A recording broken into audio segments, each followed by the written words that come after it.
go. Hold up. Waiting on Facebook to go. I gotta start sharing this shit on IG too, man. I got to figure out how I'm gonna do that. All right, man. We live, man. We back at it. Stay Dangerous Podcast. Y'all make sure y'all like, comment, subscribe, and share on whatever platform you on. We multi-streaming again. Y'all know how we do it. We're trying to get exposure for everybody. And I'll be posting the video chat in the group. Damn, in the group. I'll be posting the video chat in Messenger in a minute. Down in the messages in a minute, so y'all can tune in. Give me this window. I don't know what I just did.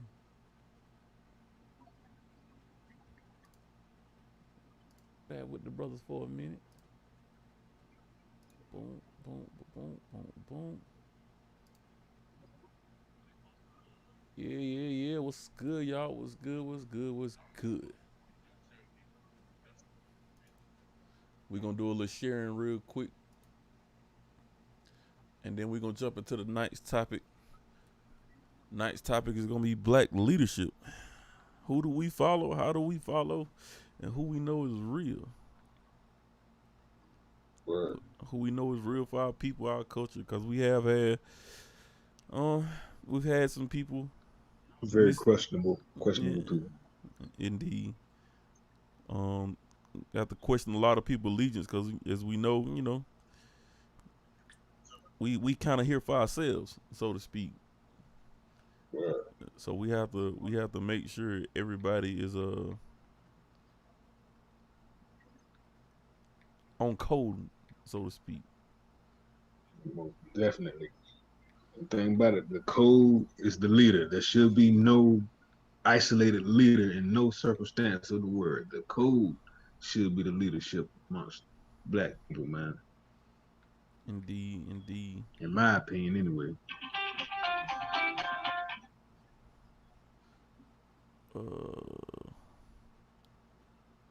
So you said the code should be what? The code should be the leadership. It shouldn't be just quantified into one leader. Okay, like this is the voice and leader of everything that got to do with black people. Nah, the code. Yeah. Nah, there should be plenty of people that have followings and take up leadership roles, but it should be no one leader. Like if you was to look at America and say, okay, who's the leader of black people? We shouldn't just point at one person and say, yeah, that's it. That's him or her right there. You know what I'm saying? But it should be a unified code, though. I should have titled it "How Do We Pick Our Leaders?" That's what I should have did.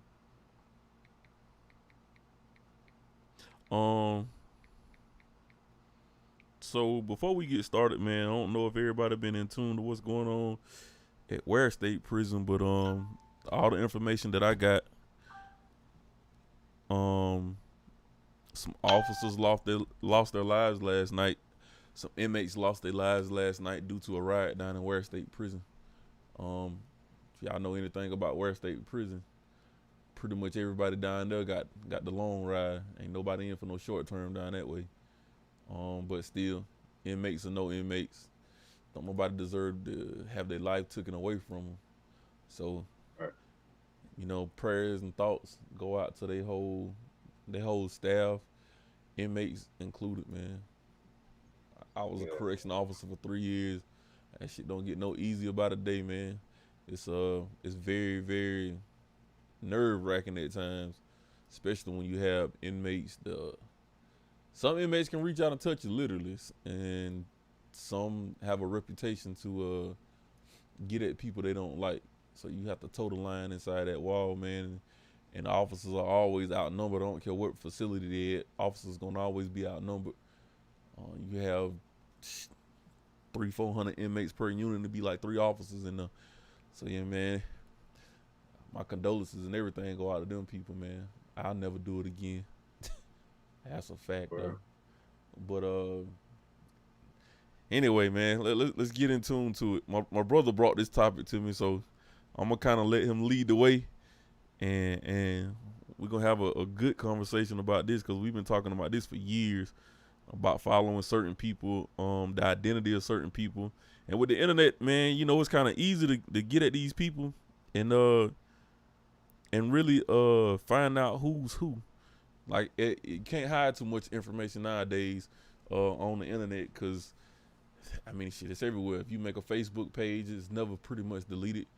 If you make a tweet, people can go back 10 years from now and pull it up and get you ostracized like they did Kevin Hart a while back.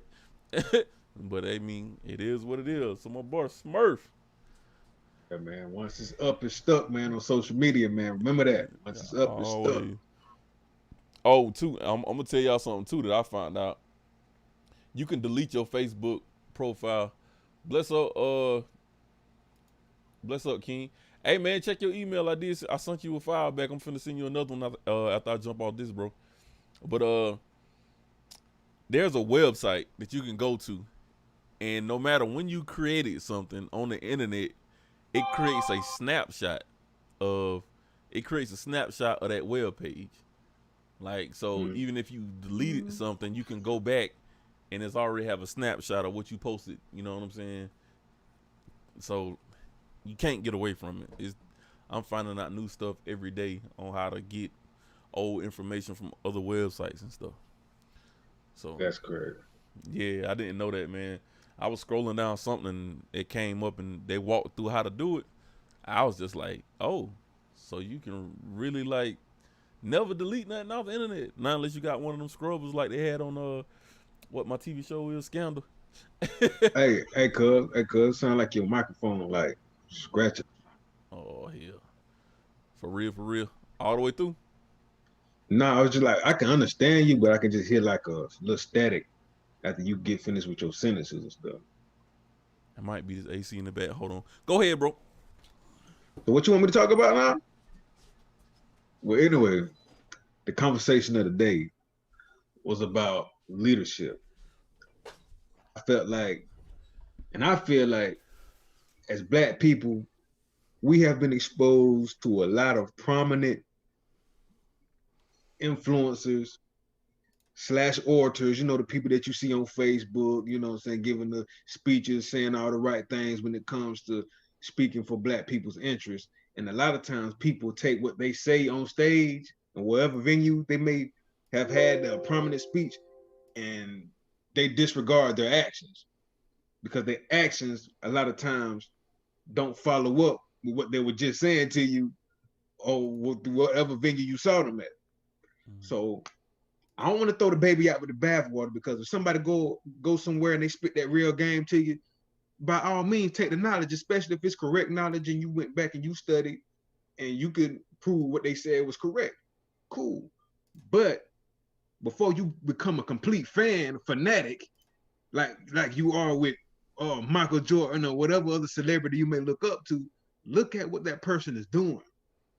Look at the actions they have taken, especially for Black people, actions they have taken to help other Black people and Black organizations. Because as Black people, it is imperative that we have people who are in a prominent position out here to show a level of empathy towards our people. You feel me? A lot of times they tend to get in a position and they always be put in a position to help other people. You know what I'm saying? Help everybody. Nah, you need to, if you're a celebrity or a person that has a lot of wealth and influence, learn to help your people. Help your family first, of course, then help your surrounding areas, then branch off and help them other areas. And a prime example for me is Oprah Winfrey. How the hell you this billionaire, right? Yeah. And as far as I know, I don't know how many schools she's built in America. If somebody can correct me on that, please do. But I don't know of any schools that Oprah Winfrey has built in America, but you have a whole line of schools for children in Africa. Now people look at me and be like, oh man, she helping children, bro. Why would you say that, man? Come on, man. It's just kids. They still Black people. I feel what you're saying, but would you help your kids before you help your neighbor's kid? Let's keep it G. And how many black leaders can we honestly say speak up and directly to black people without beating around the bush? We need to help all people. We need to do, I mean, I'm not saying don't help all people, but we got to have the type of leadership that can focus on us first. We need to have a code of ethics amongst people who come get into a position of prominence to be like, yo, bro, stick your hand down to your brother, yeah?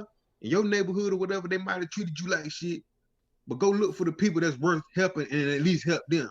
But if you ain't doing none of that, but you can just talk good, come on, bro. You ain't no leader. You know what I'm saying? I think a lot of it comes from us not having the right leaders, so to speak, or us or the lack of people we can look up to call leaders. So when we first see something or somebody that resembles something that we like or we love, we hold on to it. Like example I can give for that is Pac. Now we all love and adore Pac in so many ways, so many words, but look how long we holding on to his legacy. It's still rumors floating around, like he ain't dead and stuff like that. So I think we need to as a culture of people kind of, I ain't gonna say look away from our leaders, but we have to learn to start leading in our own path as well too. That way we won't fall victim to misguided information. You know what I mean? Because we can easily pull up a couple people and show with no problem, you know what I'm saying, other black leaders misleading, the people as a masses. But I think that comes from because we don't have a lack of leadership in our own communities, in our neighborhoods. So you got people from Georgia, Florida, South Carolina looking at everybody in New York. You got a lot of people from the Midwest looking at people in California. And it's easy for some people to throw out trinkets, and a lot of people grab to it. You know what I mean? Just because, oh boy, you got this information, you smart, you we're gonna follow you, and that might not necessarily be the leader that we need to follow. We have to learn how to decipher. You know what I'm saying? Who's gonna be a good leader and who's not. And that's one thing, man. Black people, boy, listen. Soon as we see somebody sliding clean, kind of flashy, and talking something semi-good, boy, too many of us fall in line, bro. That's what I mean. You know what I mean? Like, we can't keep doing that, man. Especially grown folks, man. If you at the age of 27 and up, by now you know what's the bullshit and what ain't the bullshit. By now you should know. You feel what I'm saying? Because you've been exposed to it. Mm-hmm. Come on, man. You got to deal with the type of people that get good results. If a person sound good, but on the individual level, they only benefit for what they do, then clearly there's something flawed in what they got going on. You feel what I'm saying? Mm-hmm. We have to be in a position to distinguish that. You feel me? We have to be in a position to extend the olive branch to people that can bring something to the table. And then, once the table is made, everybody got to hold each other accountable. That's why I say the code should be the leadership. I learned this from people all the time, I think even being on code is something black folks having a hard time with, because they trying to figure out what's the code, who actually making the code. Like, they trying to put so much detail on it, and I don't necessarily know if it has to even be that deep. We just have a code of moral and ethics that we stand on, and I think that's why culture is so important, because when we were in our own culture without anybody taking, stealing, it was easy to decipher, you know what I'm saying, who was a part of the cloth and who wasn't. Like the interview that just blew up on my timeline not too long ago. Dang, bro, I'm gonna have to hit him back. But it was an interview with Producer Grind Podcast. Rizza Islam called out this producer by the name of JW, and he said, now the interview is old, because I've been following Producer Grind for a minute. The interview is old, but he's a white guy, and he was spitting some rhetoric that was like wait a minute, like what the hell, like what? I was like, I never watched that interview though. I only watched people that I kind of know, like when they had DJ Toon them on the. So I was like, dang on. So I watched the whole little segment that Rizza cut out, Then I was like, dang, he kind of saying some racist stuff, but he a part of the culture now. He done had a hit record and everything. Like I think he done had a platinum hit if I'm not mistaken. So I'm like, how you gonna talk like that when you benefiting strictly from our culture? Like Post Malone did the same thing. Like he talking about some rap is a lower art form or something, but you eating off rap, bro. Like so that's what we kind of mean by we can't let everybody in either.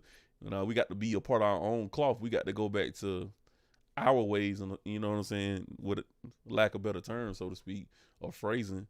Like we have to go back to insulating what we hold dear to our culture. You know what I mean? And I really think hip hop is one of them. But I also think of our knowledge and how we don't even know our own history. So every time somebody do something that looks African, or some people say, "Oh, it's demonic," everybody jump on they back and just ride with it. We're gonna have to start learning how to decipher ourselves. Like we are what we are, and we are who we are. So that was too long of a tangent, but you know.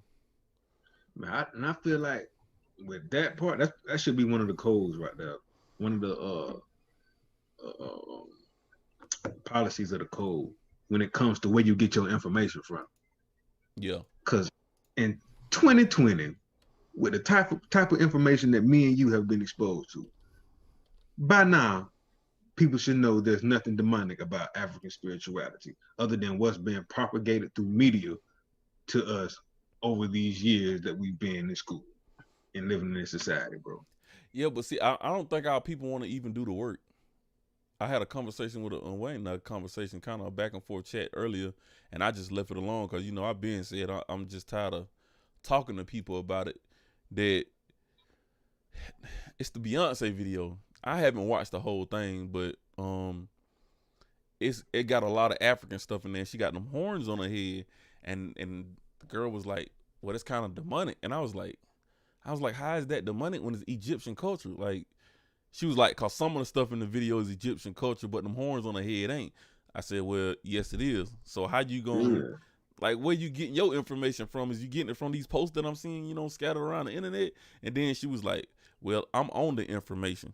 And I was like, "You own the information?" And she did a screenshot of the book she read. But I was like, that don't really mean nothing. Just because you read a book don't mean you own the information. Don't mean you really taking in the full 360 context of what the information is allowing you to grasp hold of. Because it's not just imagery, it's also teachings.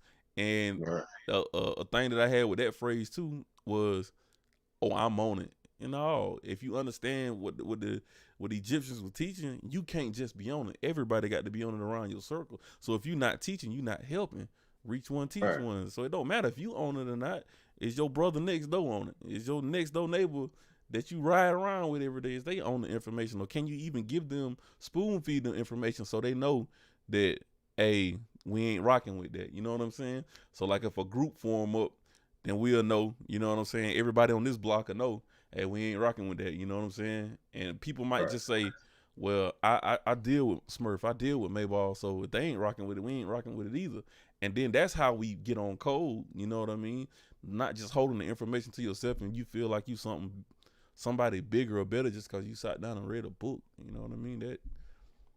That ideology, bro. I think that's what we have to get out of, is the ideology before we can even start. No, I mean, I feel like that's more the ego with people, man. Like, true.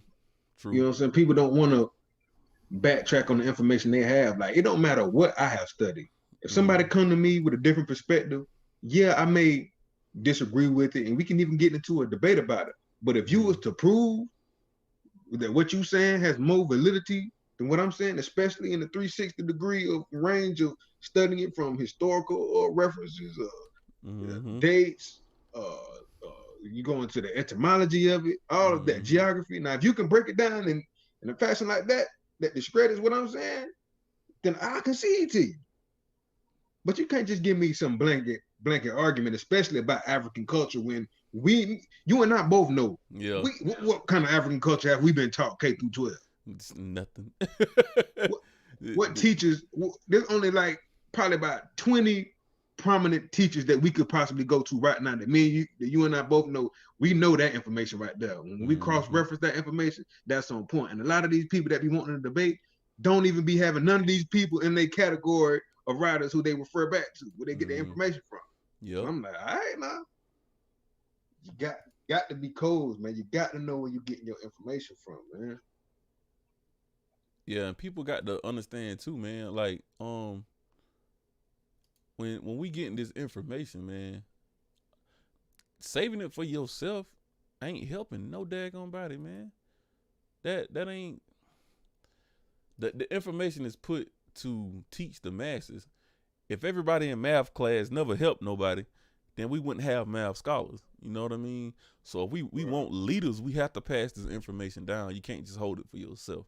You know what I mean? And I think we can jump into who we kind of talking about, because we can't really go full on where we need to go without, start calling names out and stuff. And so who you was talking about? You talking about the brother from the Oh, you gonna try to throw me out there the forefront? hey, but when you said it, bro, sometimes we'll both get to the point where we kind of just be like off the information for a while, cause we trying to build these businesses and stuff. So when you brought it to me, I was like, huh? But then again, on that 360 degrees of knowledge, I had to sit back and say, well, let me see what he's talking about. So I dug a little research, you know what I mean? And I'm going to say it like this. Until I get some more, I think he might be straight. Yeah. He might be all right. I just think in all these little short video clips that people be putting together of people, man, they try to make somebody seem not knowledgeable about the information or not so not for the people. You know what I mean? So they'll get their agenda mixed up with the information and just push that information like the media does. And I think that's something we can't afford to do. I think what he's doing though, whether he's an agent or not, it's gonna spark a lot of conversation. It's gonna spark a lot of other people's ideas, like in a good way. You know what I mean? It ain't just gonna be some, oh, he an agent and the movement gonna die with him type thing. I think it's gonna be a lot of other groups that's gonna spark off. Now we just gonna have to be careful about these other groups that so called for us, like. Yeah, see, for those who don't know, we talking about Grandmaster J and the NFAC, the Not Fucking Around, was it Not Fucking Around Committee or something like that? Not Fucking Around Coalition. Yeah. And from the demonstrations, you know what I'm saying, marching in unity with weapons in a legal state to where open carry is legal. Beautiful thing, in my opinion, because that represents the Second Amendment, which upholds the truths of the Constitution, and every American who feels like America should remain great should be able to identify with that part of what they're doing, and should, you know what I'm saying, give them their props for that. Yeah. But the thing with Grandmaster J that I noticed, and this is not to insult the brother, because at the end of the day, man, he seems very uncompromising, and he's directly for Black people, and I always respect that. I feel like he tends to be a little irresponsible with his rhetoric whenever he gets in front of the camera and he begins to speak. A little loose with it. Yeah, he a little too loose lip, man. Like, it's one thing, okay, to speak with conviction and assertiveness, and then it's another thing to just be out here somewhat criminalizing yourself and your organization with some of the phrases that you say. Yeah. And I feel like, in my opinion, I'm like, bro, you too grown to not know this, man. You feel what I'm saying? Like I told you though, I think he know. I just think he at a point where he don't care no more. You know what I mean? And that's bad for the people that's actually following him, because he's willing to go out in the blaze of flame. And I don't know you don't know how many people of that 1,000 people that was marching with him ready to go out the same exact way about what he's teaching. But that also comes from knowing who he is as a person and understanding where he coming from. Like that video clip that I watched earlier, I was trying to pull it up, but when he actually ran for president in 2016, bro, like that was even shocking. Let me see, it says from the third party, and even in that, and his real name is John Fitzgerald Johnson. So he actually was well spoken and articulate in that manner on this panel or whatever. And a black sister walked in. She drove all the way from California, and he bigged her up right then and there. She was from the Green Party, if I ain't mistaken. And yeah, like he seemed articulate. That's why I said to me it kind of seemed like he more irritated than anything. Like you can kind of tell in his mannerisms and stuff, like he irritated and he just want to stand on something. And I think he found his calling or his place, however you want to say that. Like he done found the place to stand on, and he's not budging. You know what I mean? But I feel you. But is it from is you it and I's beneficial? perspective? Don't it look a little shaky Parts with of that, it with what do. he's doing? Parts of it really do, because we know how we treat it in the public eye. And for him to come marching through like he marching through, it does look suspect as hell. I can't even flex on that. But like I said, for right now, from what I'm seeing, it's a quote unquote good type of situation. Yeah, cause like I said, man, I'm not against the marching, toting guns, demonstrating, but when you get on that camera and you get to talking, man, look, somebody get this man a motherfucking writer or something. There's a reason why politicians and all these other people have writers and people that help them. You know what I'm saying? When they Yeah. get in front of the camera, you know what I'm saying? You need media training or something, bro. Yeah, media training. Yeah, like I said, that little it was a 30-minute clip. I got through like 15 minutes of it, but he seemed well spoken. He was articulate, bro. Like he wasn't hesitating. He was like precise and to the point, standing on what he was talking about. And I was just like, man, this a totally different person from what we seeing in these marches and these rallies. And I was like, that kind of gave me pause for alarm and stuff too. Like, I'm with the movement. I like what he's doing, especially if he's able to go in these different cities and get some not legislation passed, but get these people arrested, like in the Breonna Taylor case up in Louisville, when they came down to the WIC down to Brunswick, Georgia. I think they went to one more place, if I ain't mistaken. I think they went to 3 different places with the marches. Oh, they went to Stone Mountain. So, like, he was like ready for the shits in Stone Mountain, and so I get what you're saying. Like, I just feel like if you gonna follow that guy, you better be ready to do what you got to do, because it seems to be he's ready. So, one thing about it, man, I feel like he's trying to seek greatness too quickly, because those other incidents was him trying to gain, you know what I'm saying, prominent position, you know, running for president and speaking at very prominent events and stuff like that. So he's trying to put himself in a, you know what I'm saying, leadership position. And because those other ones failed, let's just say the trend of the day is Black empowerment. So what better way to put yourself in a, you know what I'm saying, a greatness / martyr / super leadership position than go with the trend for the day, Black empowerment, and go and be the most uncompromising leader, Black leader that we've seen in a long time. Yeah. And now I feel like it's playing with his ego a little bit, like how it did with Dr. Umar.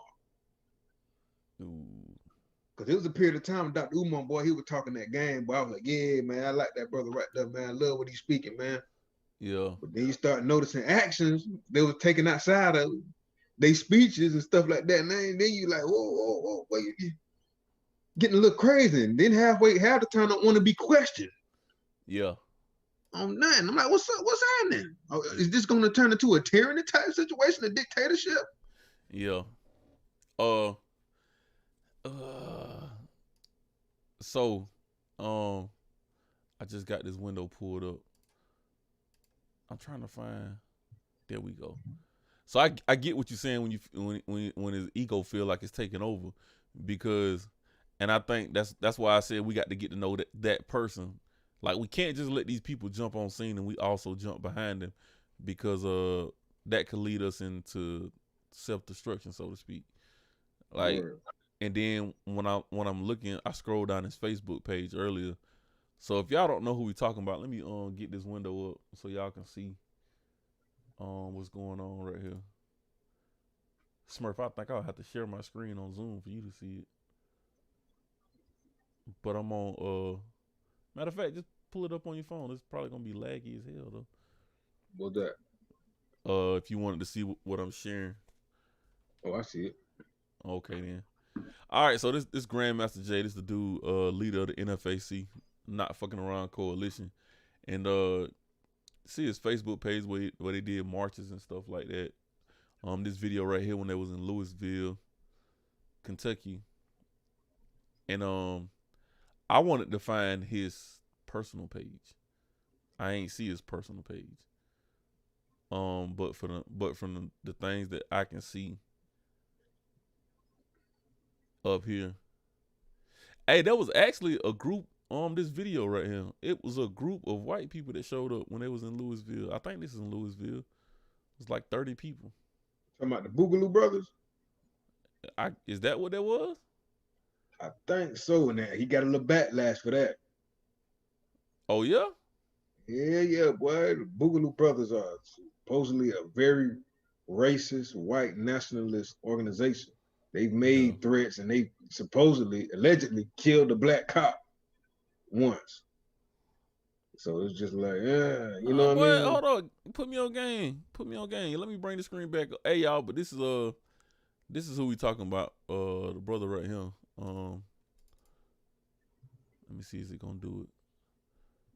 But yeah, supposedly, you know what I'm saying, they offered to come through and help be security for them. You know, they coming, I guess, as, you know, brothers in arms. You know what I'm saying? Everybody is showing their, you know what I mean, their rights to bear arms. And they was, you know, saying they was wanting to be extra security. Yeah. So certain members in our community know the history behind this organization. Yeah. So they was like, dude, doing what you doing, why would you excuse me? Blessings. Why would you accept them like that?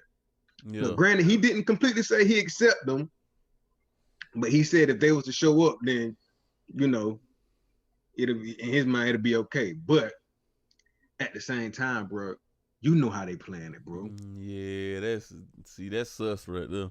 They coming in to spy on your shit. Yep. To see what you got going on, see what all y'all driving, see who is who.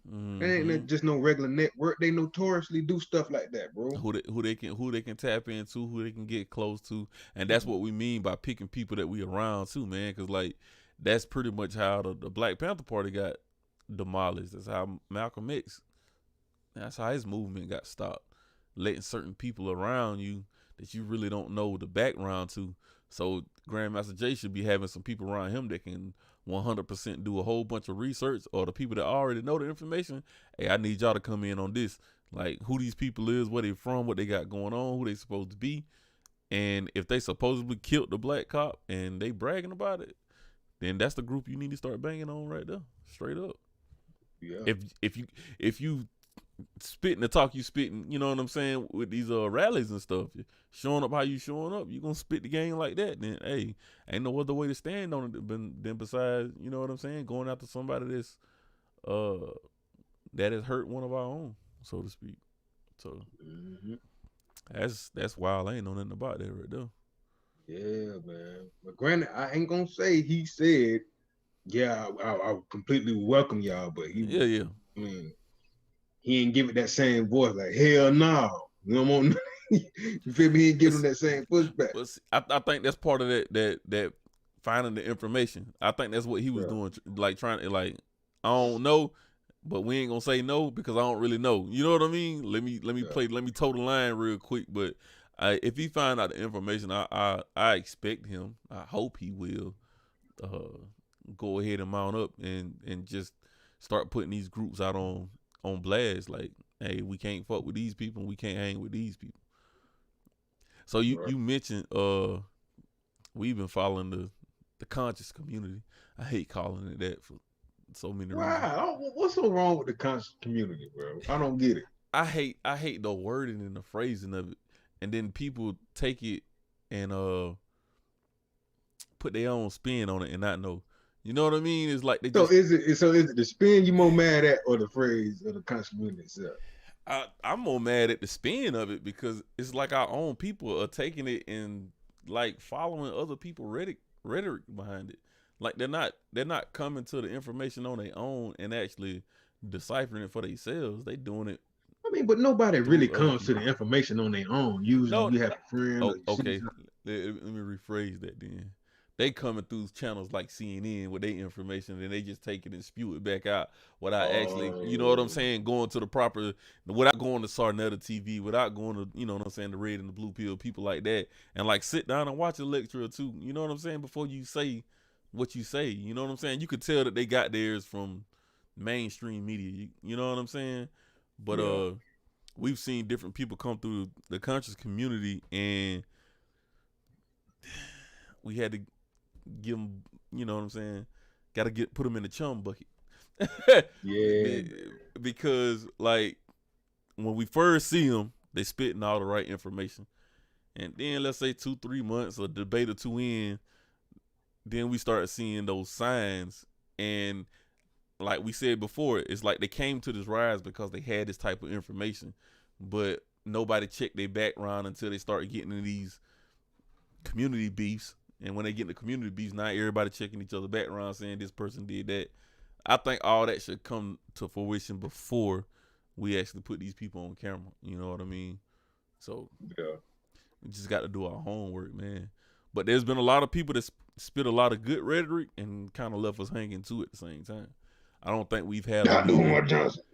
I don't think we've had the only guy I can say that's been on it and consistent with it is Tariq Nasheed for one.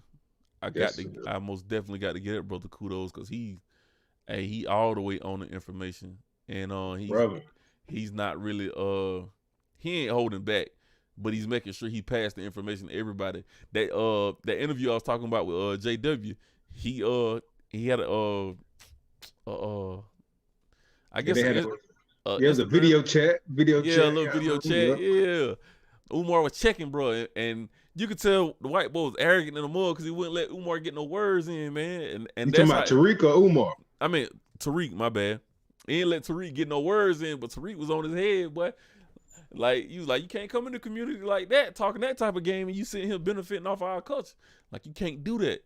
But he was like, but I advocate for black people every day I leave the studio. And Tariq was like, so you advocate after you benefited from the bullshit?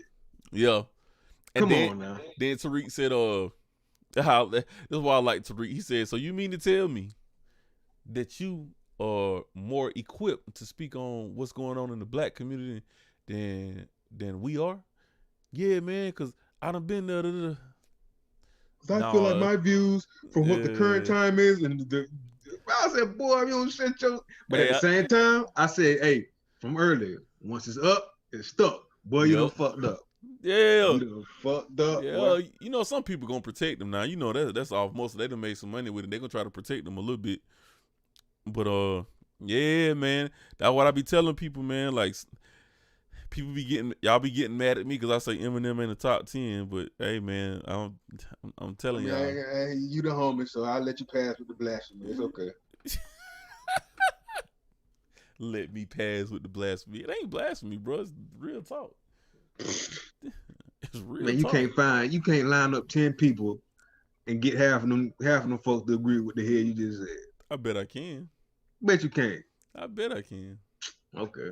And not no old heads. You can't have no 34. Hold on. Matter of fact, this is the age cutoff limit right here. The age cutoff limit, 44. You can't ask nobody over the age of 44 if Eminem is not in the top. You feel me?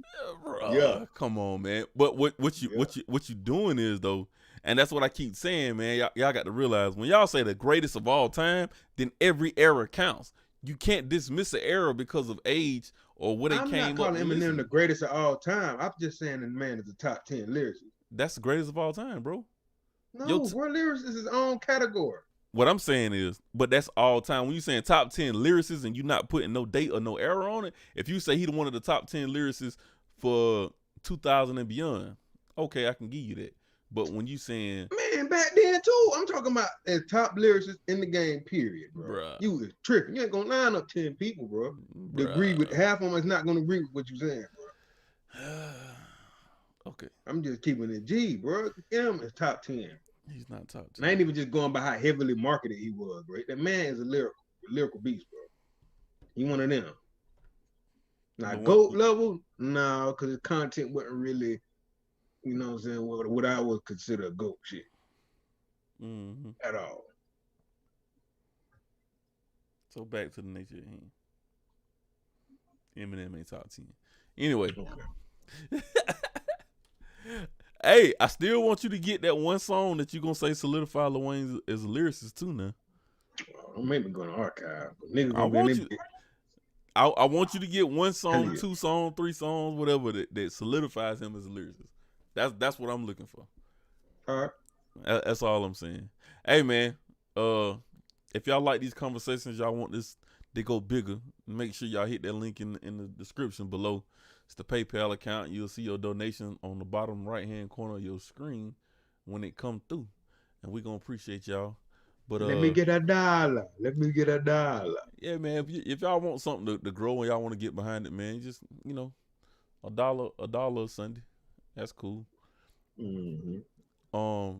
And also we probably going to be doing something maybe every Wednesday, every other Wednesday. It just depends on how we feel. But I got the oh my God. Let's keep going. I'm finna pull up something because I got to give somebody L of the week. I got to give it to him. I got to give that nigga might get L of the month, really. Who that? Terry fucking Crews, man. Again? Bruh. Let's Terry Crews. Let me pull this up, but play it for the people, man. I heard something, but I ain't see it, man. Terry Crews is what my brother Malcolm X deemed as a coon that got into the business and hold up. They got into the business and turned his back on his people because I don't know what the hell he be thinking about when he be tweeting this stuff, but he needs he need a middleman for his tweets. So let me pull this tweet up, man. I got to pull the tweet up and show y'all this shit. Yeah, man, that boy Terry Crews been on the road, man, the past couple months. Boy. Man. Well, I say the past year, this man is. Bro, when I tell y'all this nigga. So apparently Terry Crews getting bullied, right? By Black Twitter. Black Twitter come in like Superman. Yes, sir. So what Terry Crews did earlier this week, just pay attention to y'all screen. This is what Terry Crews did earlier this week. He tweeted out an acronym for coon. This fool tweeted out an acronym for coon and said, conquer our own negativity. Bruh, it's so many levels of you even trying to create an analogy. I don't even know what to say no more. Stop your shit, Terry Crews. You've got the L of the week, the donkey of the year for that stupid junk there. Because I guess when he made that comment earlier this year too about we gotta be careful not to become black supremacists. Bro, you about the dumbest fool. What he said now? You gotta be careful not to become black supremacists with the Black Lives Matter movement. And I'm paraphrasing that. Nigga, can we get empowered first when niggas start saying some goof ass shit like that? He failed. Ain't even got half the bag when niggas already think, oh, niggas gonna turn into straight goddamn tires. Man. God damn. That nigga, he got the L of the week, bro. Like, and I'm talking about you can't even talk your way out of that shit, bro. Like, I don't even know what gave you the idea of even trying to say, I don't understand it, dog. I don't understand it in no kind of way, man. Why do people still think if you look at how most African Americans move, how we move now, if they was to give us a check right now, let's just keep it G. Nigga, that money is going right back into the pockets of the establishment. People gonna be shopping to they motherfucking drop. Yeah. So, you feel what I'm saying? So for them to keep thinking that in our mind, we thinking about as soon as we get the money, we gonna want revenge. Hell no, nigga, we thinking about them new Balenciagas we gonna motherfucking get. To get that goddamn money. Trying to go get that Cadillac. It's for real. But this what we mean too about letting people speak for us, man, as a whole in leadership. But this the tweet that he posted out about the black supremacy. It says defeating white supremacy without white people creates black supremacy. Equality is the truth. Like it or not, we are all in this together. Terry that's Crews. like saying before the colonizers came to Africa, Africa was just poor, distraught, wasn't shit going on in Africa until the colonizers came and enslaved half of the damn population of the West Coast. Yeah. Get the fuck out of here, bro. You sound retarded, bro. Bro, like he been on the roll, man. That was in June. The other tweet was last week. You ain't even skipped the month yet, fam. Like, take a break. Like, for real, take a break. Go study some real history, man. Go get on the Dr. Benz, man. Go get on the Dr. Africas, man. You need to go talk to somebody else other than that little bubble you stand in, because your knowledge, your information is what like I said, you got it from a bunch of white people, and that shit is not accurate. It ain't true, and we can't ride with that, man. Like, that's just stupidity. You need to slap on the wrist from the black community right now. They hit him with that. This is his, how can I say, apology tour for that little tweet he put out a couple months back about how he was against homosexuality or something of that nature. You feel what I'm saying? I don't know if he was against them being married or something. He spoke out against it. He put it on Twitter or something? Huh? He put it on Twitter. Was an interview? I want to say it was Twitter too. You know, oh boy, they crushed him, because this was right after he had that old uplifting moment to where, you know what I'm saying, he came out about the white dude grabbing his nuts and all this stuff here. You feel me? Yeah. So he came out speaking out against homosexuality, and the LGBTQ community destroyed him. They was on his ass. Everything that they was bigging him up about before, about him coming out for being sexually harassed, they threw all that shit out the window. You became a nigga again, cuz. You stopped being a little sweet, swole, emasculate hero, and you became that nigga they always saw you as, bro. Yeah. Let's just keep it 100. So he got hit with the Nick Cannon apology too early, and I feel like he's still on it. He's trying to get a couple more bags. That's why he out here spitting that rhetoric he's spitting up. Man, but like I ain't gonna lie. Like, I ain't got nothing against the community. Like, the LGBTQIA, whatever y'all want to call yourselves. Like, I respect as individuals, but like they pushing that agenda hard, bro. Like, I'm watching YouTube videos the other day, and they had a is it PrEP? The pill that's supposed to help prevent against AIDS, and the whole entire commercial was LGBT commercial. I was like, bro, like what? And it just kept coming on, man. I was like, y'all just really gonna shove y'all whole way of living down somebody else's throat. You know what I mean? Like, you can't do that. And I think that comes with good leadership too, man. Like, you have to fight for a position in society. But again, we can't individualize your situation is something worse than what black people been going through.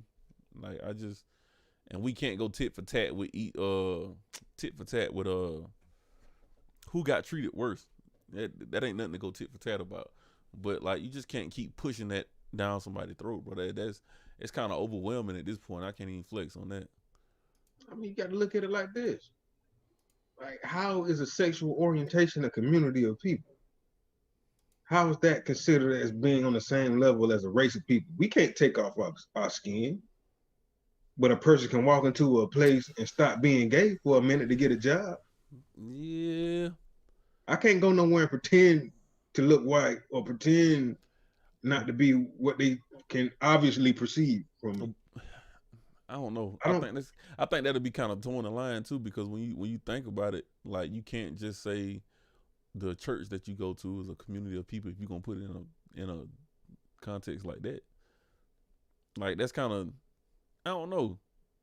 I don't know, bro. I have to sit down and really I think mean, look, about if we're that. gonna look at it, it's like they created an organization behind this ideology of Yeah, homosexuality. That's all it yeah, is. It's just a funded. It's an organization that's funding the ideology. People who subscribe to this ideology, we're willing to put money behind you to market it as something that's of relevance. true. But they done fucked around and try to market it as something that's relevant according to race standard. The Yeah, only other people that was able to get to that level of being recognized as something as a race standard are the Jewish people yeah. so far. So the LGBT community is trying to accomplish that same type of, you know what I'm saying, footing out here.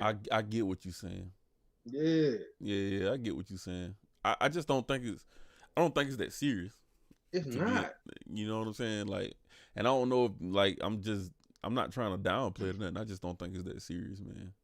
I don't That's why think I say I don't think it's being a leader or being the face of something in order to show strong leadership. You kind of got to know when to stop and what to actually push for. I think the LGBT community is like pushing for everything and not just trying to center them out, but that also goes against goes into leadership, so to speak. Even like with Grandmaster Jay, you can't spew the rhetoric and think of millions of people gonna follow you. It's gonna be a clique of people that's gonna follow you. You know what I'm saying? It's gonna be a clique of people that follow Dr. Umar and still riding with him. It's gonna be a clique of people that follow, you know what I'm saying, Brother Polite. But everything ain't for everybody. Like it's not gonna be a blanket statement for everybody. When you're a leader, you can't create blanket statements for people to kind of live up under, so to speak. I think I think it's a fine line to get everybody on the same page, so to speak. word. And the thing is, bro, like because the LGBTQ community consists of all different races, Mm-hmm. all different ethnicities. Do you think the white people in the LGBT community are voting strictly Democrat, or do they speak No, out against police brutality no. against black people, or they gonna ride for their people and their agendas first? They're gonna be riding with Trump Yeah, first. yeah, Let's just keep it G. yeah. And I think that's another thing too that people have to like when you wearing something on your sleeve, man. You got to kind of pay attention not only to who you offending, but what the overall cause is, because sometimes the overall cause ain't got your ass included. Yeah, You're gonna be washed away with everything else. yeah, that's what I'm saying about the black people that's a part of the LGBT community. They start talking like they ain't black no more. Yeah, We just this right here. yeah. All this stuff y'all fighting for, nah. We need to hold out on that. We need to fight for this right now. I'm like, nigga, what the fuck, bro? You been growing up in this shit your whole life. Now Yeah. all of a sudden you want to fight against for a sexual orientation that you can do privately anytime if you want I to. I think that I think that's because that's what gets thrown in their face the most. I think that's why they, you know what I'm saying, take it on like that. But like my thing is it's a, I ain't gonna say a double standard, but it's a dual edged sword to where if you don't get cut because you black, you're gonna get cut because you gay. You know what I mean? Or you're gonna get cut because you transgender and you're gonna get cut because you black. Like at the end of the day is one commonality up under it, and it's your skin tone or how the world see you. You know what I'm saying? They don't see gay first, they see black first. I don't think they really understand that because they living in the moment. And once you living in the moment, the first thing people see is kind of your sexuality nowadays, depending on how you dress or how you carry yourself, stuff like that. We judge people by how they look, not so far as how they, you know what I'm saying, carry themselves or what they think. Yeah, right. Come on, man. If you got to basically tell somebody, "Oh, I'm this," to get them to recognize what you are, Yeah, then clearly that shows you the amount of power and influence you got going on where you at. yeah, You need to come back home and figure out how can us as black people empower ourselves first. And we have to have the right people in place, making the right moves for us to stay empowered, man. yeah, And we have to be on code. The leadership comes for the people that follow the code more directly, and you can see what they doing. Yeah. You know what I'm saying? Be very bold with your actions when you talking about leading a group of people that's already been beat up a lot. You know what I'm saying? If you're gonna lead us into something that's gonna be great, then you need to stand on that code 365 days a year, 24/7. That shit don't stop. No matter what you going through, whether it be death in the family or whatever, your head still gonna be looked at as the guy that we need to go talk to. You're gonna be looked at as the head. You know what I mean? Or the woman that we need to go talk to. So you don't have a day off when you start taking these leadership roles and positions, but you damn sure better make sure you got the right information and got the right people behind you especially before either one of us just say, hey, we riding with them. Because like I said, we done seen it before. We done seen people come and go, and it's just like, all right, now we see y'all and start spewing other rhetoric and stuff like that. That ain't what it is, man. You can't be flip-floppity, you know what I'm saying, wish-washy with your stance on whatever you speaking on. You know what I mean? Yeah, we can't keep having all these opportunist leaderships, because this day and age with all these different trends and shit, too many leaders are just, you a leader due to opportunity. You see the opportunity, you're taking advantage, you'll go hard for a moment, then next thing you know, we see you falling back. Yes. You know what I'm saying? They get us like that in politics all the time. Motherfucker be talking all that good, vague shit to us. But as soon as they in position, in order to do something for us directly, we just sitting back, waiting, like, oh, to that whole Jay-Z in the NFL shit. Ain't we still waiting damn near a year plus later? COVID, brother, COVID. Man, there ain't no damn, man, Jay-Z ain't doing shit, ain't gonna do shit. We still waiting. How you know he ain't the reason Cap got that job? Don't give a damn about it. See, we can only celebrate when a nigga get a job. Soon as we open the business, we don't get half the love but a job, nigga. Yeah. Hey, bro, you know I had to, you know, I got to throw it in there, bro. I know, but damn, bro, that was, boy, look. But really, to the point of the whole leadership thing, Jay has been standing strong on his leadership for a long time. Doing what? What's good, bro? I'm just saying, as far as his stance on a lot of stuff, like we've seen Jay-Z go from ownership to running Def Jam to other things, right? We've seen him shit on people, but ultimately, shit on who? Boy, you ain't listen to Dame. Boy, that's one thing I need people to like really like. We talking about a leader, dog. I think Dame has a rude way of leading people. But I think Dame is one of those people that we gonna have to look at like a Master P and like E40 them, because they've stood on their principles from day one. Like, you haven't seen those people waver. They've been independent. They've been grinding since day one. I don't know if we can say that about Dame. I don't know if we can say that. Dame done open oil companies. He got his own streaming platform with Dame Dash Studio. He has his own 24-hour network at this point in time. He's invested in the oil. He's invested. I won't say he owns oil. Bruh. Well, we know he damn sure ain't make it.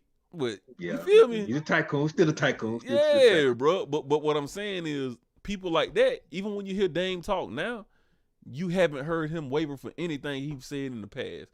You can't find a video. What? Remember the interview he had when he was apologizing to Leor, Jay-Z, and all them different people from back in the day, when he was sitting around all those white guys in suits looking like a hostage, and you ain't seen that interview? What you talking about? I remember talking mad cash money about Leor. Man, he recanted all that shit. He apologized to the man. You remember the book he came out with, Culture Vulture, right? Yeah. His partner, who helped him, who tag team with him on that project, basically denounced that. This was your, you know what I'm saying, your Robin type shit. He denounced you for goddamn going back on your word, because he was like, damn, we supposed to stand on this. Then you went over here trying to stand on that. Yeah. And that looked kind of productive. You feel what I'm saying? Yeah. Dame, Dame, I think Dame be caught in the moment a lot of the times, man. Hold on. I think Dame be caught in the moment a lot of time, and he let his energy get the best of him. And so I think that's another thing too. That's what I mean by being a leader and being on point all the time. Is the simple fact of when you a leader, then anything that you put up can be used against you later on in life, or in any type of situation can be used to your advantage or your disadvantage. And so you can't be caught up in your emotions. You have to always think with that leadership mindset.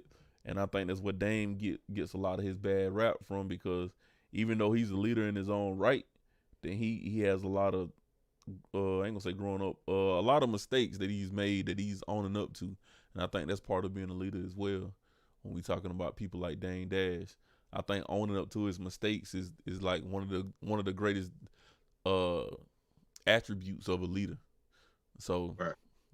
I got to go pull that up though, cause I follow a lot of his stuff on IG and everything, man. I think he got caught up emotionally when he was talking about that Leor.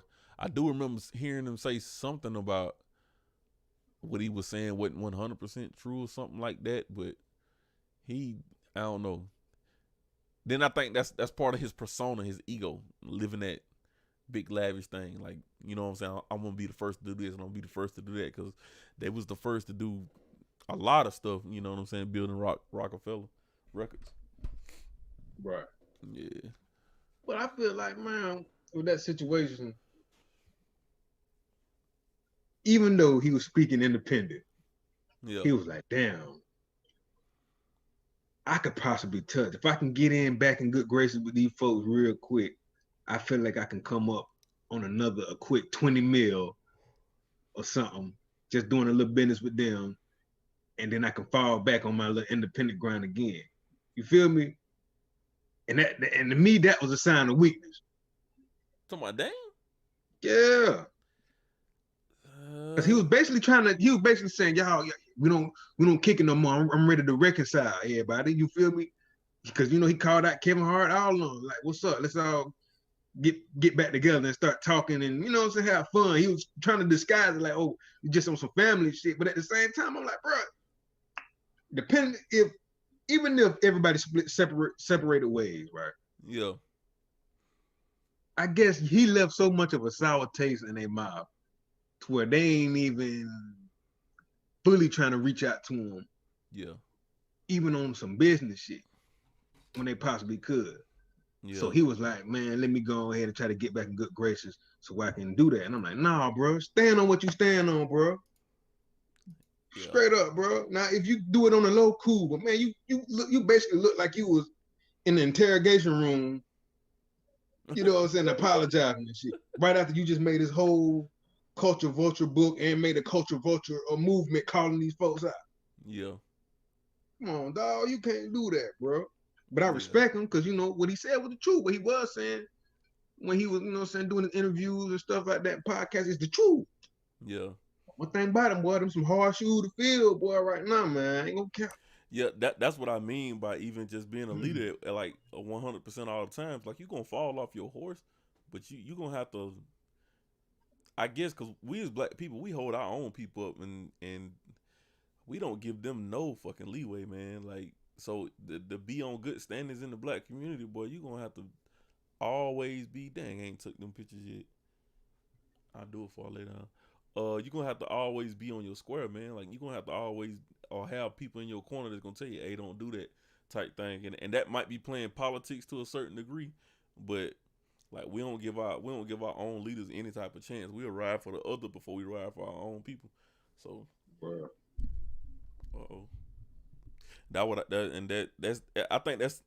I think black leaders have the hardest job, man.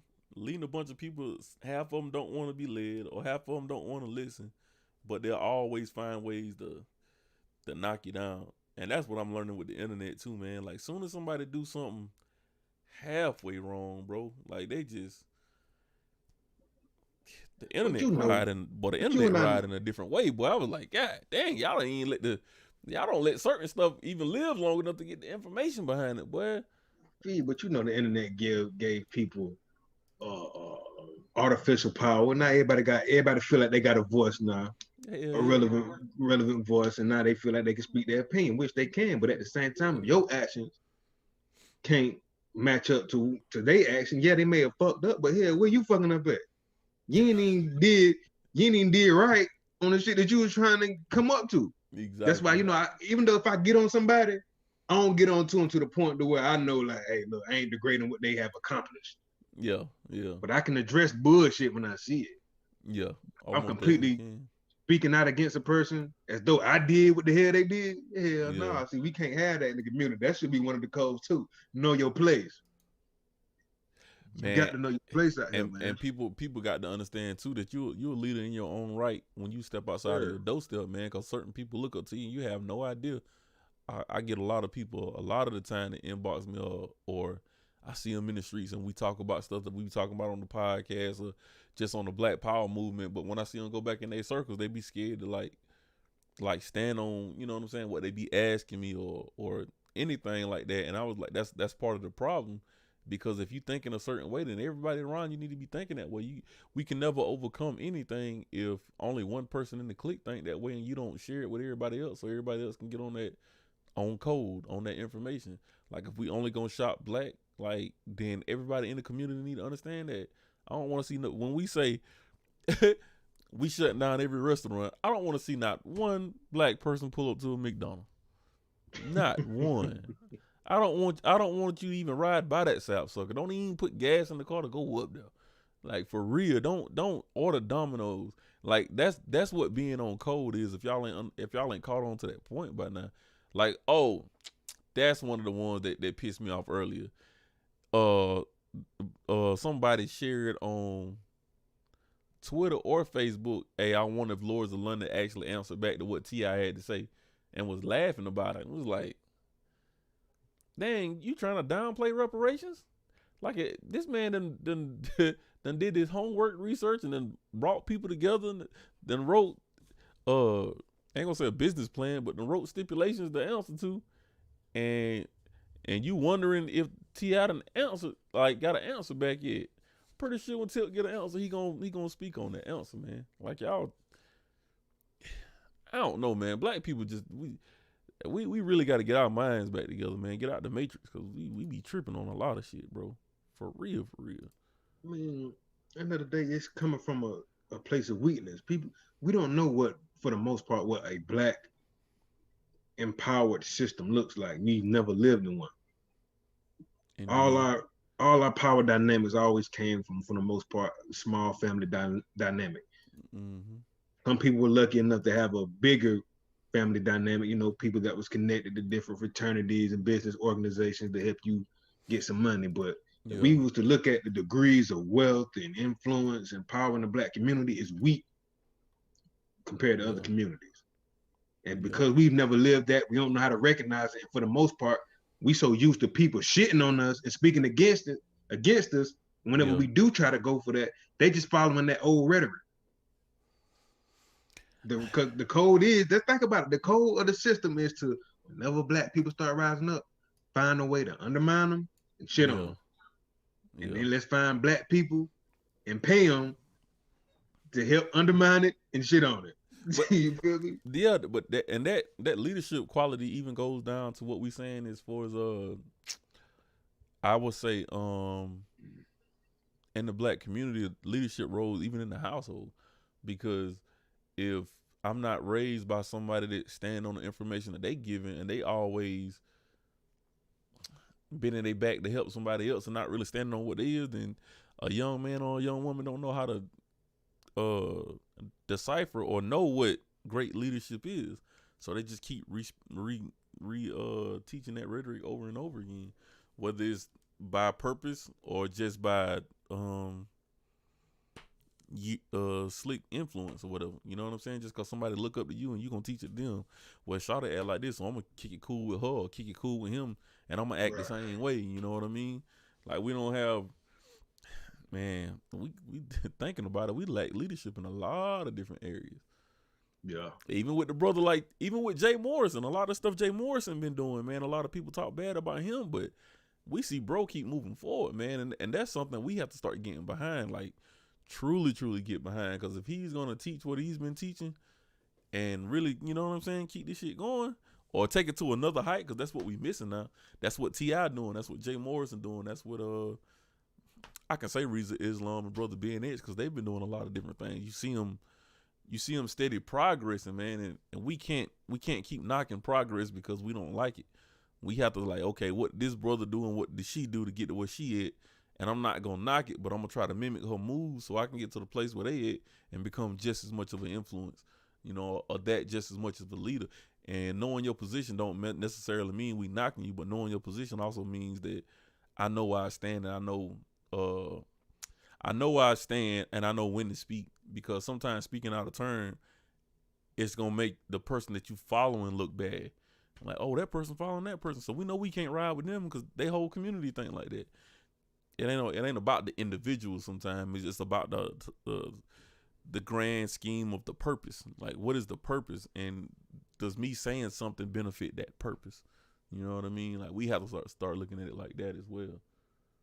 That's the thing. They see more value in the purpose of the white supremacist rhetoric a lot of times, because it's not always recognized. Yeah. So we got to figure out. Yeah, it's covert as hell. People don't even understand how coded and covert a lot of the racism is today, because they had to refine it. Yeah. End of the day, this system was built off racism. Whether people want to believe it or not, it was built off racism. That was the biggest moneymaker. Mm-hmm. So once the brutality and the savagery had to be muzzled, you had to refine it in another way in order to try to still make money off of it. Mm-hmm. So they had to refine it in a way to where it's like, okay, we can't make it so obvious that we're doing this, so we can kind of cover our back and our steps by doing that. You dig what I'm saying? Yeah. And make it, we can position it to where it'll be so hard to speak out against it, to where you will somewhat look like a fool if you don't completely know what you're talking about. Yeah, yep. And that's what it has done, and that's conspiracy theories. Conspiracy, yeah. Like they create that thin veil that if I was to tell somebody, they was like, nah, bro, we don't see it like that. And we know from thin, like even pieces of plastic, if you stand in the sun and you look at plastic from a certain angle, you can't tell that plastic does. But if you come and look at it from this angle, oh, we know it's the, you know, it's obvious. And that's what that thin veil is, man. It make a lot of people look crazy or he don't know what he talking about, he tripping. Like, nah, it's just, you got to be able to pick up on those breadcrumbs. Got to pick up on them little pieces of chocolate chips that they're leaving behind, and like really connect the dots. That way, it makes it harder for us to prove it, but that's how we get on code as well. You know what I'm saying? Right. We have to understand what those little breadcrumbs is. Like, oh, nah, they don't look right. I remember that person when they was over there, or that person was clicking up with that person. Sometimes that like I keep saying, that top tier, that 1% of that 1% is very small. So a lot of those people think the very same, but because we down here at the bottom, like, oh, that ain't what it is. Like when I kept posting about the pedophile ring thing, man, where you getting this information from? You tripping, bro? Now look at what's going on. Yeah, look at what's going on. we just because we pick up on it early don't mean it ain't happening, man. You just have to dig down and find that information, man. It's not going to be readily available. It's not going to be the first thing you find on Google, Bing, or whatever search engine you use. You're going to have to start learning how to connect those dots. Ellen DeGeneres losing her show. For what reason? What happened? What happened? It's a #1 rated show. Yeah. Just going to walk away from it? Yeah. Oh, you trying to pull a Dave Chappelle after? Thank you. when these allegations came out, huh? Yeah. Tom Hanks became a citizen of Greece. Why? After these allegations came out. Exactly. Keep telling y'all folks, man, like, yeah, it looks suspect. Oh man, you tripping, or you trying to put too much together. Nah, sometimes it just line up, bro. Like it just lines up, and you have to be able to deal with it. I mean, that's it. Deal with it. Just because when you see it, when you see it, be able to deal with it, be able to take it on, and be done with it. I don't know why he did. Man, that's why you got to understand that, man. As black people, we got to know that if we're going to establish a leadership class and a leadership code. Stop just looking at stop just listening to what a person is saying. Look at what they're doing. Now, granted, I ain't saying just throw away everything they saying. Mm-hmm. But if you're gonna follow them to the point to where, okay, you're gonna give them the money, you're gonna, you know what I'm saying, really help them to build themselves up, you have to look at their action. What work are they putting in to empower their people? Yeah. Do they speak directly to us, or do they kind of speak around us, around our needs and wants? You feel what I'm saying? Mm-hmm. We got to be able to see that. Yeah, man. I think we just let's speak to that, and then we're gonna jump off of here, man. I feel like cooking up some juice right now. I'm gonna create this t-shirt website too. Get a lot more other things popping, man. So let's sum it up in a way. Well, the allergies got me throw it off for real. Let's sum it up in a way to present it to the people that they actually, I don't know, man. I'm gonna sum it up like this. When looking for a leader, make sure they have the same moral compass as you, in a way. If their moral compass is off, or you don't understand what a moral compass is, then you might not necessarily need to be following nobody. You need to start refining yourself, refining your ideology, refining what you stand on and what you believe in. So if it's what you believe in and y'all stand on the same purpose, then follow along, but don't follow blindly. Never. That could be the biggest piece of advice we dropped tonight. Never follow blindly. Don't do it. Because we can pick out people like Grandmaster Jay, and we can pick out people like Dr. Umar and say, hey, they kind of good for this. It kind of might not be what we need. Now, granted, I don't want to fully talk down on Grandmaster Jay because he still has time. Oh yeah, he got major time. Well, I ain't gonna say major time because we don't know what's going on. But I'm just saying, you know what I'm saying, to an idea mindset to give you something to kind of look at. We can't just say just because one person is doing something that we gonna blindly just look up and say, hey, we gonna follow them. Matter of fact, what was the name of the thing that happened in Texas with a whole people they drunk the Kool-Aid? Is it Jim Jones? When they drunk the Kool-Aid, the church people? Yeah, it was Jim Jones. Jim Jones. That's following blindly. The only way you can get that many people to believe in one thing is because they don't think for themselves.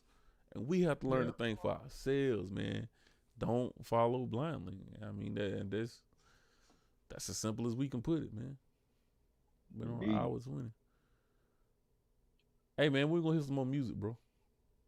Oh, shit. Did we? You slick, man. Shit I'm about to drop. You been dropping some shit on the slick low. I was like, what my boy doing over there? My boy keep giving us something, boy. Y'all gonna make me step it up. Yeah, I gotta hit these open mics and shit though, man. I gotta get my face seen in front of these crowds, man. Man, let's slide. I told you, bro. Let's slide. Just hit me up. I'm sick in the hospital bed or whatever. You say, hey, we finna go do a open mic. Shit, just lay me down in the back seat.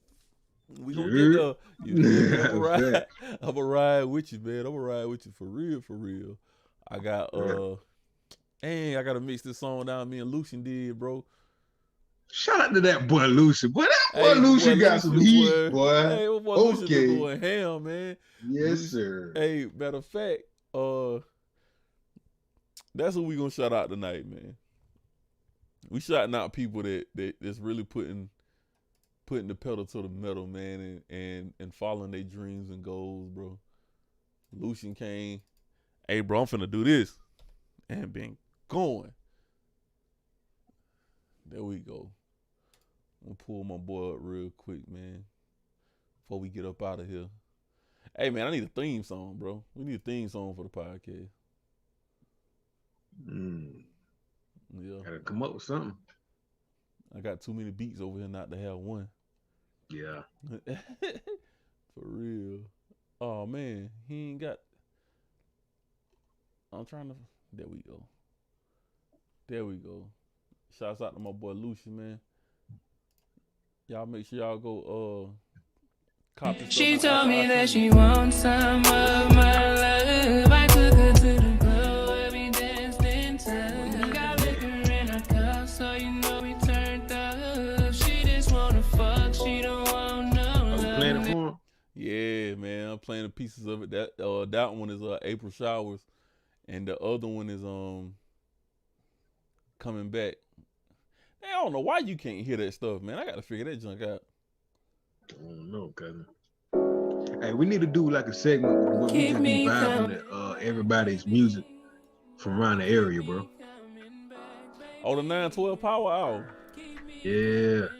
Listen, my mind been turning. I just been doing a bunch of shit at one time, dog. And I'm gonna reset my turntables up too, so I can set it up right like I want it to. But we most definitely can do that, man. I've been thinking about doing it like every Saturday, but I don't know, we just got to come up with a time and do it. I'm gonna create another email. Everybody gonna be able to email in their music. Make sure it's on your own custom beats. We can't showcase how can I say it? By us playing other people's beats with your lyrics on it, it's gonna trigger the algorithm and it's gonna kick the video out. So in order for it not to kick the video out, we need y'all to be on your own beats. We need y'all to mix it decent. If you need somebody to mix it, hit me up. I got you. Make sure your files is right though. I'll walk y'all through that. But yeah, man. I think we can do at least an hour, 2 hours of that. Like just strictly 912 music, to be honest. That's why I said 912 Power Hour. Just strictly artists from the 912, because there's a lot of people down here that we don't give that don't get enough credit. Most definitely my boy Big Nick them. I gotta hit them. Well, I want to do an interview with them for real. They making some underground moves that people don't know nothing about, and I don't know if they want to give it to everybody, but I most definitely want to talk to them. So need to go holler at Cuz, man. It's been a minute. Most definitely, he definitely gonna pick up the phone. Hey, I'm also gonna do before we end the podcast, I'm also gonna do a history on Vidalia. I done talked to a couple people and they down with it, so we're gonna do a history lesson of how Vidalia was formed, things that have happened in the black community in Vidalia that people don't know a lot about, especially the history on Epstein, because at one point in time that was our Black Wall Street for down here, for this area, in many ways. But we got that coming up. We're gonna have that top 10 lyricist conversation. We gotta get a criteria set up for that. And we got a couple more trying to get some mayoral candidates on here too. So y'all stay tuned. Yes, sir. Yeah, we gonna get it. We're gonna hit it hard, man. But man, this Stay Dangerous podcast, man. We finna get up out of here, man. I'm finna go create some more music. I got a couple mixing sessions I need to do. I got 2 more tracks I need to finish up. And I got 2-3 more tracks I actually need to release. But it's all coming up, man. Y'all stay tuned. Stay Dangerous podcast. Like, comment, subscribe, and share. And we out. Peace. Dude. And well, I got some bladder rack in on today. Yeah.